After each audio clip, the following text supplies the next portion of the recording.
Good morning students. हाँ जी बेटा, तो हम नेक्स्ट जो कर रहे हैं, हमने वहाँ तक तो कर लिया था, डिस्कवरी ऑफ प्रोटॉन कर ली थी। नेक्स्ट हमारे पास टॉपिक आता है बेटा डिस्कवरी ऑफ इलेक्ट्रॉन कर ली थी। नेक्स्ट है discovery of proton and neutron. तो प्रोटॉन और न्यूट्रॉन की डिस्कवरी की बात करेंगे।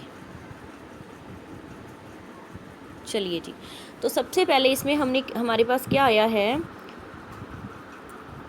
एक मिनट बेटा। हाँ जी, तो क्या है, electrical discharge carried out in the modified cathode rays tube lead to discovery of canal rays. क्या बोला कि जो इलेक्ट्रिकल डिस्चार्ज एक्सपेरिमेंट पहले किया था इन्होंने, उससे हमारे पास एक और डिस्कवरी हुई। किस चीज़ की डिस्कवरी हुई बेटा? कैनाल रेज की। Carrying positive charge particles. हाँ जी, कैनाल रेज के पास कौन से चार्ज पार्टिकल होते हैं बेटा? Positive charged particles. कौन से चार्ज पार्टिकल थे कैनाल रेज के पास रजे? Positive charge particles. ठीक है, दीज अच्छा, the characteristics of these positively charge particle. क्या क्या करेक्टरिस्टिक्स हैं पॉजिटिव चार्ज पार्टिकल के? अभी first one, unlike cathode rays mass of positively charged particles depend upon the nature of gas. हाँ जी, present in the cathode rays tube. हमने क्या किया था कि जो इलेक्ट्रॉन्स होते हैं वो किस पे डिपेंड नहीं करते, मतलब नेचर ऑफ इलेक्ट्रोड पे डिपेंड नहीं करते थे, पर जो हम नेचर ऑफ गैस पे डिपेंड नहीं करते थे। पर क्या कहते ये कि जो हमारे पास पॉजिटिव है, मतलब प्रोटॉन्स हैं, जो कैनाल रेज हैं, उसके जो पार्टिकल्स हैं वो नेचर ऑफ गैस पे डिपेंड करते हैं। This is simply positively charge gaseous आइन। मतलब जो कैनाल रेज में जो हैं वो क्या है? सिंपली कुछ नहीं, पॉजिटिव चार्ज वाले आइंस हैं।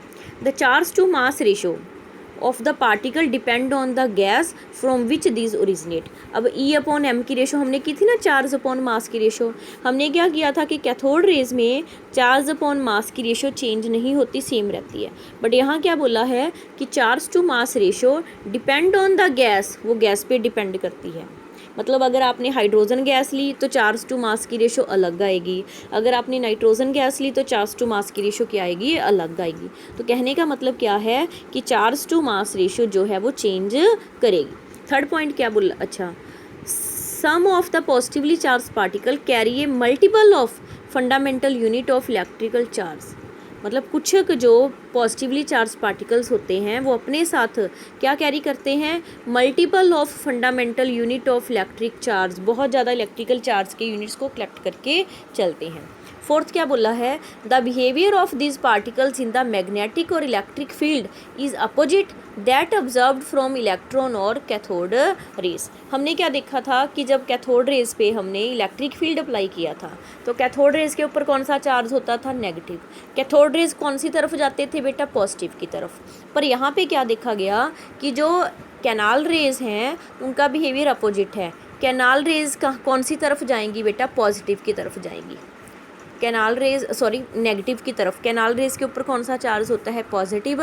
तो अगर हम एक साइड पे नेगेटिव अप्लाई कर दें, एक साइड पे पॉजिटिव अप्लाई कर दें, तो कैनाल रेज हमेशा कौन सी तरफ जाएंगी? सारी की सारी नेगेटिव की तरफ। अब ये नेगेटिव की तरफ गई है तो यहाँ से क्या पता चला कि जो कैनाल रेज होती हैं उनके पार्टिकल्स के ऊपर कौन सा चार्ज होता है बेटा? Positive charge. क्लियर? फिर क्या बता दिया? The smallest and lightest positive ion was obtained from hydrogen and was called proton. कहते हैं जो सबसे छोटा पॉजिटिव आइन जो यहाँ पे कैनाल रेज से डिस्कवर हुआ वो कौन सी गैस से डिस्कवर किया था? उसने हाइड्रोजन गैस से डिस्कवर किया था, और इसका नाम उसने क्या दे दिया बेटा? क्या नाम था इसका? प्रोटॉन।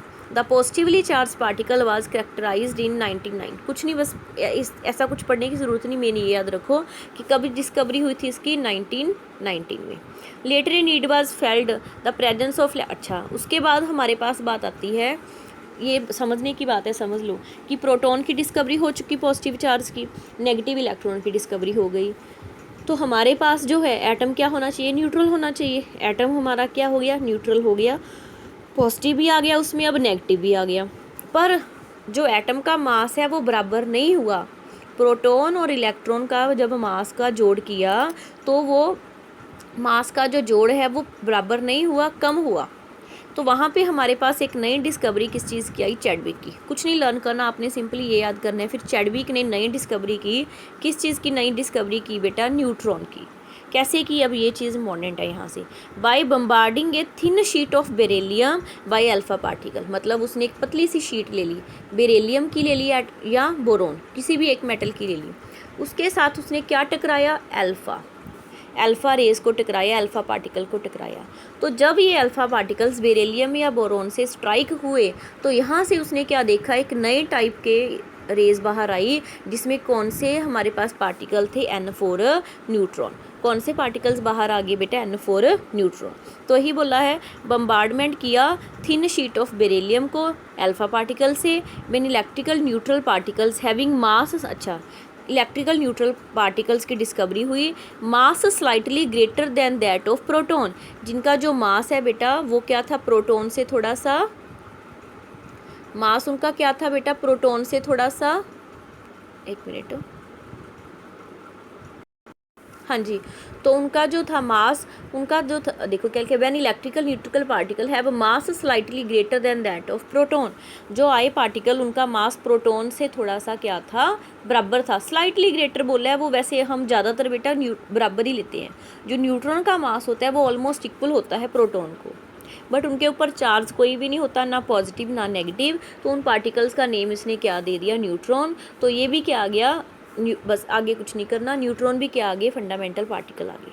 फिर से एक बार बता देती हूँ, पहले तो उसने क्या किया, इलेक्ट्रॉन की डिस्कवरी हुई थी, अब उसके बाद फिर प्रोटॉन की डिस्कवरी कर दी, फिर उसने उसके बाद चैडविक ने किसकी डिस्कवरी की बेटा, न्यूट्रॉन की। न्यूट्रॉन के ऊपर मास होता है प्रोटॉन के बराबर, बट उसका चार्ज कोई भी नहीं होता, ठीक। अब उसके बाद हमारे पास नेक्स्ट आ जाता है एटॉमिक मॉडल्स। ये कुछ नहीं करना, सिंपली आप समझ लो मेरे से यहाँ से कि अब इलेक्ट्रॉन प्रोटॉन न्यूट्रॉन तीनों की डिस्कवरी तो हो चुकी, तो अब साइंटिस्ट के पास आगे क्या चीज़ थी कि हमने क्या करना है, अब उनके चार्ज मास भी पता करना है कि कितना चार्ज, मतलब उनकी शेप क्या है जी, उनकी स्ट्रक्चर कैसी है। सिर्फ ऐसे करके तो हम नहीं ना रुक सकते कि प्रोटॉन की वैल्यू, प्रोटॉन न्यूट्रॉन और इलेक्ट्रॉन ये तीन चीज़ें होती हैं, है ना। फिर साइंटिस्ट के मन में क्या आया कि ये तो पता चले कि इनकी स्ट्रक्चर कैसे होएगी, तो उसके बाद फिर एटॉमिक मॉडल स्टार्ट हो गए।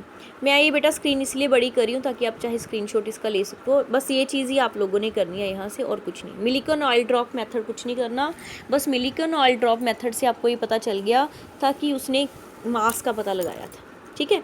नेक्स्ट हमारे पास जो हम अब करेंगे ये चीज़, इसका आप स्क्रीनशॉट ले सकते हो पहले, फिर मैं ताकि आगे चल सकूँ, इसको बड़ा छोटा कर सकूँ। यहाँ पे क्या किया इन्होंने, ये आपने याद करना है बेटा, जो यहाँ पे बताया हुआ है, इलेक्ट्रॉन का सिंबल E है, प्रोटॉन का P है, न्यूट्रॉन का N है, ठीक है। चार्ज की वैल्यू आ गई, ये 1.6 ही करना है, नेक्स्ट वाली वैल्यू चाहे मत करो। बस चीज़ ध्यान देने वाली क्या है, इलेक्ट्रॉन के आगे माइनस है, प्रोटॉन के आगे प्लस है, न्यूट्रॉन के ऊपर कोई चार्ज नहीं होता, तो वैल्यू के आगे न्यूट्रॉन की क्या है बेटा, 0। रिलेटिव देखो, रिलेटिव नॉर्मल बात करें, इलेक्ट्रॉन के ऊपर -1 होता है, प्रोटॉन के ऊपर +1 और न्यूट्रॉन के ऊपर कोई चार्ज नहीं होता।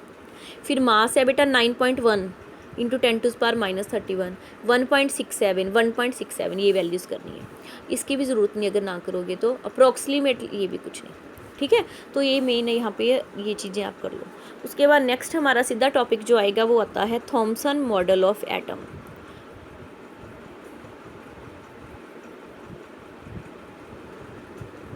चलिए जी, एक मिनट बेटा, थॉमसन मॉडल ऑफ फोटॉन, तो जे थॉमसन ने दिया था, पहली चीज़ ये आपको याद होनी चाहिए, किसने दिया था, जे थॉमसन ने दिया था।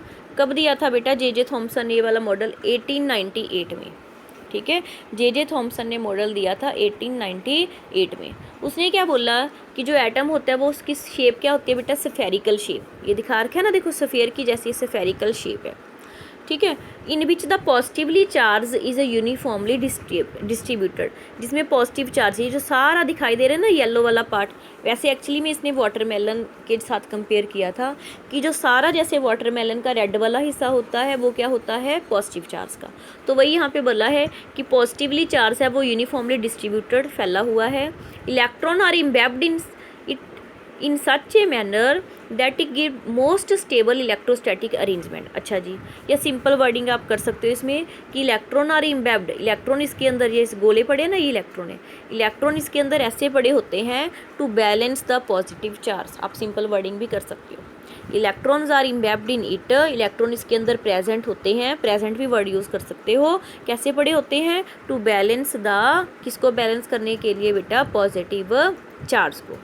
मैनी मतलब डिफरेंट नेम भी इसको दिए गए हैं, प्लम पुडिंग नाम भी दे दिया इसको बेटा, रेजिन पुडिंग भी दे दिया, या वाटरमेलन भी दे दिया। ठीक है, और आगे कुछ नहीं करना इसमें, कुछ नहीं, सिंपली यहाँ पे आ जाओ। It was not consistent with the result of later experiment, मतलब जब एक्सपेरिमेंट्स किए बाद में, एक्सपेरिमेंटली इसने कुछ भी प्रूफ नहीं किया, एक्सपेरिमेंटली इस चीज़ का कोई भी वेरिफिकेशन नहीं आया, तो इसकी आप सिंपल वर्डिंग भी यहाँ पे कर सकते हो कि it is not proved experimentally. ठीक है, तो इसीलिए ये वाला मॉडल क्या हो गया बेटा? डिस्कार्ड हो गया। आगे ये कुछ नहीं करना, सिंपली आप लोगों ने सिंपली बस यहाँ पे ये करना है कि इसने यहाँ पे न्यूट्रलिटी ऑफ एटम तो शो कर दी कि एटम न्यूट्रल होते हैं, बट यहाँ पे वो इस चीज़ को नहीं बता पाया। क्या चीज़ को नहीं बता पाया? एक्सपेरिमेंटली इस चीज़ को प्रूफ नहीं कर पाया। और जो चीज़ बेटा एक्सपेरिमेंटली प्रूफ ना हो सके तो वो हम वहाँ पे नहीं मानते। ठीक है, तो ये थोड़ा सा ऐसे भी आप स्क्रीनशॉट ले सकते हो, बड़ा कर सकते हो। ठीक है बेटा।